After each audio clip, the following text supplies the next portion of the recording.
Chairman Tehreek Insaf Imran Khan का chief justice Pakistan को खत, घर पर छापे और अपनी जिंदगी को लाहक खतरात की तहकीकात की दरखास्त कर दी। जत्थों के अफसरों और अहलकारों पर लश्करकुशी इंतहाई तशवीशनाक, रियासत दुश्मनी का अमल बर्दाश्त नहीं किया जाएगा।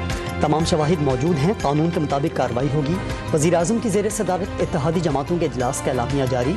सोशल मीडिया पर इदारों और आर्मी चीफ के खिलाफ मुहिम की भी शदीद मजम्मत। 22 मार्च को पार्लियामेंट का मुश्तरका इजलास तलब। PTI के खिलाफ इंतकामी कार्रवाई शुरू कर दी गई है। इनका ख्याल है इस तरह के हरबों से तहरीक इंसाफ को दबा लिया जाएगा।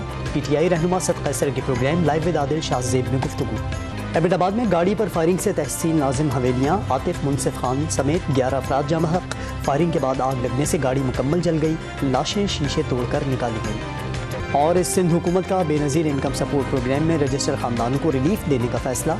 सस्ता आटा देने का प्रोग्राम सिंध काबीना को भिजवा दिया गया।